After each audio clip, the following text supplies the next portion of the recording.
Petrol diesel ధరల పెంపును అధికార కాంగ్రెస్ ప్రతిపక్ష బీఆర్ఎస్ పార్టీలు రాజకీయంగా వాడుకుంటున్నాయని కేంద్ర బొగ్గు గనుల శాఖ మంత్రి జి కిషన్ రెడ్డి మండిపడ్డారు. ఈ రెండు పార్టీలకు పని పాట లేదని అందువలనే ఈ తరహా ఆరోపణలు చేస్తున్నాయంటూ ఆయన ఆగ్రహం వ్యక్తం చేశారు. దయచేసి ఆయా పార్టీల నేతల మాటలు విని మోసపోవద్దంటూ ప్రజలకు ఆయన స్పష్టం చేశారు. శుక్రవారం హైదరాబాద్లో పెట్రోల్ డీజిల్ ధరల పెంపుపై కేంద్ర మంత్రి కిషన్ రెడ్డి స్పందించారు. దేశవ్యాప్తంగా పెట్రోల్ ధరలు పెరిగాయన్నారు. ఈ పెంచిన ధరలు శుక్రవారం ఉదయం నుంచి అమల్లోకి వచ్చాయని తెలిపారు. అమెరికా ఇరాన్ యుద్ధ ప్రభావంతోనే పెట్రోల్ డీజిల్ ధరల పెంపు అనివార్యమైందని ఆయన పేర్కొన్నారు. ఈరోజు అమెరికా లాంటి దేశం 40% ధరలు పెరిగాయి. ఈరోజు జర్మనీ, జపాన్ లాంటి దేశం 40% పెట్రోల్ ఉత్పత్తులు పెరిగాయి. పెరగనటువంటి దేశం ఏదైనా ఉంటే మన దేశం ఒకటే ఉండింది. అది కూడా ఈరోజు తప్పనిసరి పరిస్థితుల్లో పెంచాల్సిన పరిస్థితి వచ్చింది. అంతే తప్ప ఏదో కేంద్ర ప్రభుత్వ రెవెన్యూ కోసమో లేకపోతే దేనికోసమో కాదు. ఇది ప్రజల డబ్బును రక్షించేటువంటి ప్రయత్నంలో భాగంగానే ఈరోజు భారం ఏదైతే పడతా ఉందో ప్రభుత్వానికి సంబంధించి పేద ప్రజలకు ఈరోజు 5 కేజీల బియ్యం ఇస్తా ఉన్నాం. ఈరోజు జాతీయ రహదారుల నిర్మాణం చేస్తూ ఉన్నాం. ఆసుపత్రులు అభివృద్ధి చేస్తూ ఉన్నాం.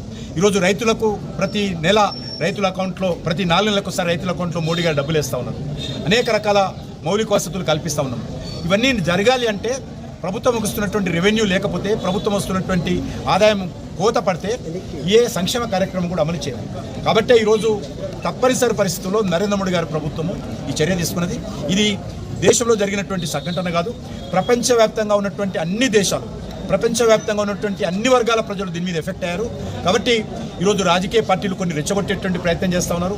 కొంతమంది తప్పుడు ప్రచారం చేసేటువంటి ప్రయత్నం చేస్తూ ఉన్నారు.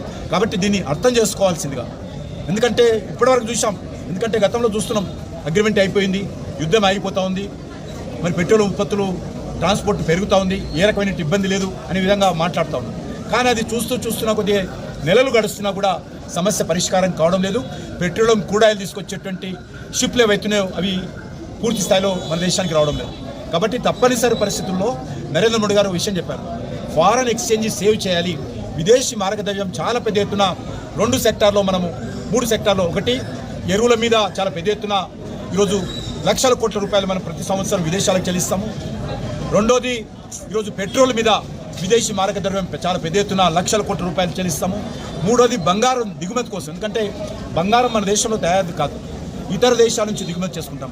ఈ 3 పెట్రోలియము, ఫెర్టిలైజరు, బంగారము 3 చాలా పెద్ద ఎత్తున మన దేశానికి దిగుమతి చేసుకోవడంతో విదేశీ మార్గద్రవ్యం చెల్లిస్తాము.